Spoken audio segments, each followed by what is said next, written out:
Do you ever have trouble getting that perfect shade of green to match an arrangement? Today, I'm not only going to share how to make your greenery, but I'm also going to share my color theory tips so you can get the perfect shade of green every time.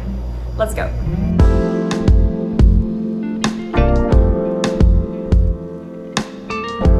Hey, I'm Alexandria from Finespun Cakes. If you are new here, please don't forget to subscribe to my channel and give me a thumbs up if you enjoy this video. You can also grab all the tools, equipment, and everything you'll need in the description box below. And before we get into it, tell me in the comments, what is your favorite type of greenery to add to arrangements? Okay, let's go. If you haven't downloaded it already, I have my Gumpaste recipe in the description box below. I also have my beginner Gumpaste toolkit list, which you can download there as well. So this is the color we're going for today. We're making Italian Ruscus or something like it. And first I want to talk about color theory.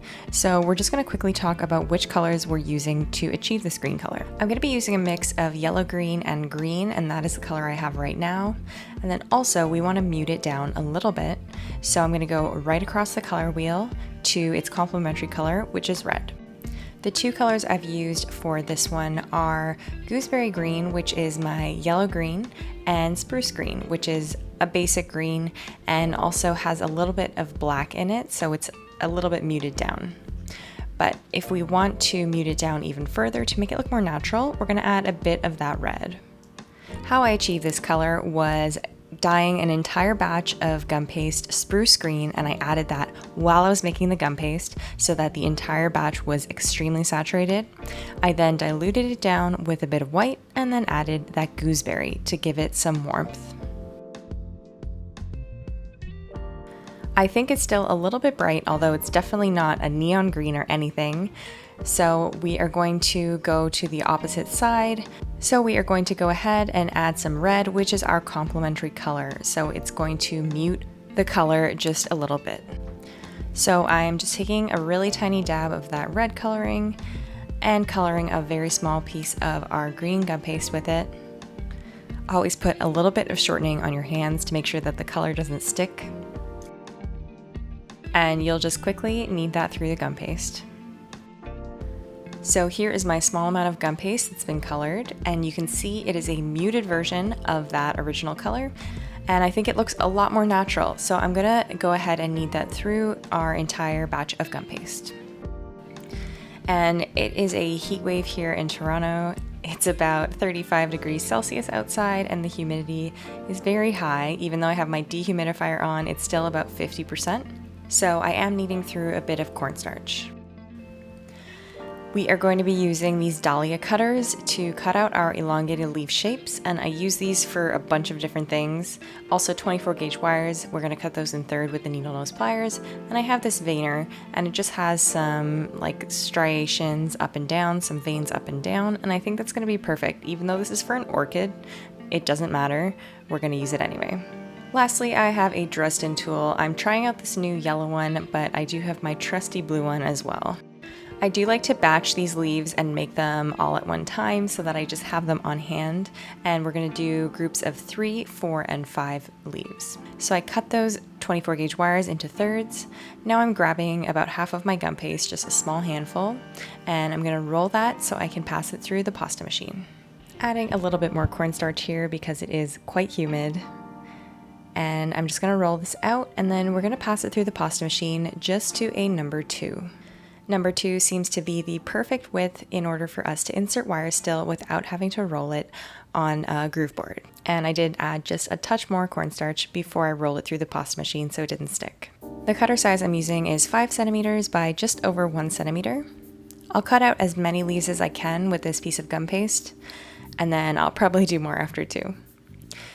So once you cut it out, just rub that on the palm of your hand so that you can get a nice clean cut, and then you can remove it from the cutter. Once you have your first batch of leaves, make sure to cover those in a double piece of plastic wrap with a damp towel over top. And also wrap up your remaining gum paste. Dip one end of your wire into some gum glue and wipe off the excess on the back of your hand.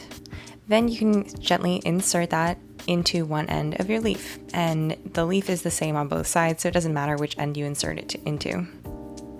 Just make sure you have one finger on either side of the leaf, and then you'll be good to go to insert that without even using your groove board. So I pinched it at the bottom to make sure it's nice and secure on the wire, and now I'm using my ball tool to thin out the edges.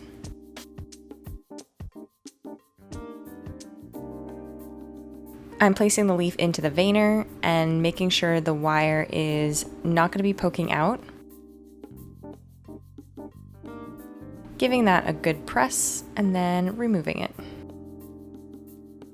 You don't even have to vein these if you don't have a veiner, and you could also use something like a dried corn husk or a corn husk veiner. That would work perfectly for this one. Next, grab your Dresden tool, the pointier end preferably, and you're just going to make a line right down the center, and then go ahead and fold that in half.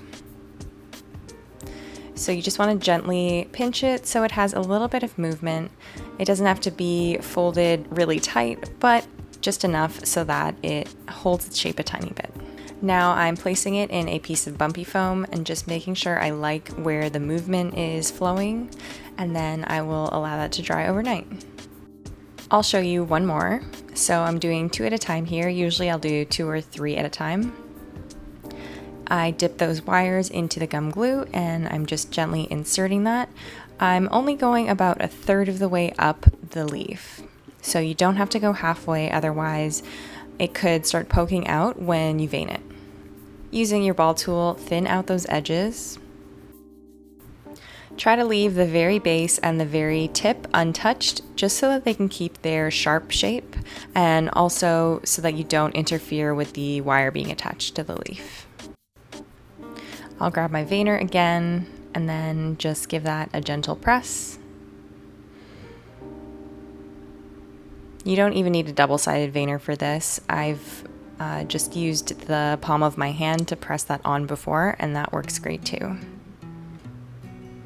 I switched back to my blue Dresden tool because the other one was kind of cutting through the gum paste too much. So this is the Ateco one, and I definitely prefer this on the sharper end. Gently fold those leaves in half and then place them onto your bumpy foam. If you don't have bumpy foam, just use whatever you've got. You can use some crumpled up aluminum foil or parchment paper or a different kind of leaf or flower mold. I've allowed all of these to dry overnight, and now we're going to move on to dusting. Breaking out the color wheel again, so we are starting with a true green, which is like a foliage green or green leaf. Next I have a black, so that is really to mute down the color and deepen it, not so much the same muting that would happen with a complementary color, but definitely giving it more depth. Next is moss green, which is our yellow green. We have our complementary color, which is a burgundy red, and this is going to help mute down the color a bit so it's not too vibrant or neon looking. Lastly, I've got caramel, which is just a nice warm color. I don't believe I used it here, but if your greens are slightly different, maybe your yellow green isn't quite as yellow, you can definitely add some of the caramel to adjust. The base dust color that we want to create is going to be just a few shades darker than our green gum paste. Always start with some cornstarch on your surface. That way you can dilute your colors. Let's start with our green. So this is the bright green leaf, and then add some moss green. Next, let's mute it down with that crimson or red color. Hopefully you can see how much that muted the color and really made it look more like a leaf and less like green food coloring out of the bottle. Next, I want to deepen this, so I'll add my black. And this isn't a true black, it's kind of like a purpley navy black.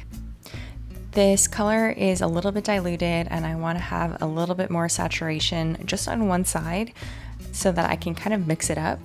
So I'm adding some of that green leaf and then the black on the right side. Grab a nice fluffy brush and dust up and down the leaf, right down that center line. So you just want to make sure you get quite a bit of color in that center so that the front and the back of the leaf are now different colors. You can see when I compare it to the other leaf, it's definitely darker now. I want an even darker color just for the crease of that leaf, and I'm using a smaller brush for this. So that just goes right down the center crease. And then I'm also going to flip it over and just gently brush the back. It's not really to give it much color, just to give it a tiny bit of nuance. This is looking great. Let's do a couple more. Should be a bit faster now that we have all our colors laid out. So we'll start with the most diluted color for our base color, and I am just going to dust a tiny bit of that on the back as well.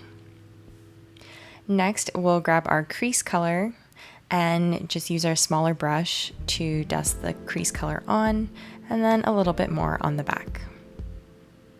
And last one, dusting our main color, a little bit on the back, and then dusting our crease color to give it more depth.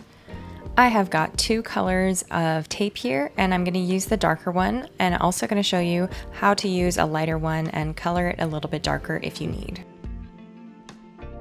So start just with one leaf and tape maybe 1.5 centimeters down, and make sure you push the tape all the way up as you go.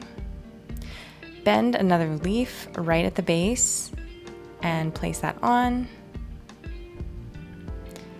Then you can twist that tape so that you attach both of the leaves together, and make sure you're stretching your tape as you go down so that the glue is activated. I like to pull the tape fairly firmly just to make sure that nothing is going to slide around once I'm finished. So we're adding another leaf facing the opposite direction now, and making sure none of that wire is exposed. So firmly pressing down, and I'm going to bend all of these right at the intersection where they're attaching onto the wire. And last leaf here, bend that away, and then tape all the way down.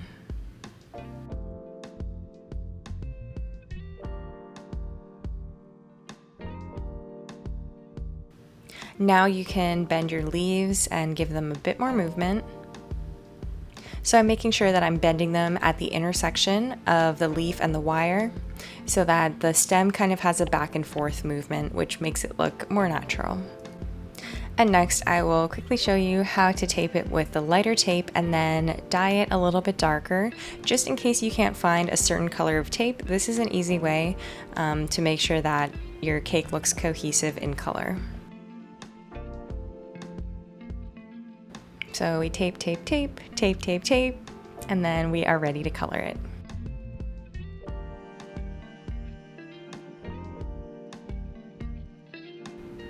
Before we do, you can check out the 2 colors here. I am not such a fan of this light color with this color of leaf, although it's great for other things. So just get some of your dust, and you can use a brush, but I also just prefer to use my fingers. So I just dip that right into the petal dust that we have, and then rub it on all of the exposed parts of the tape.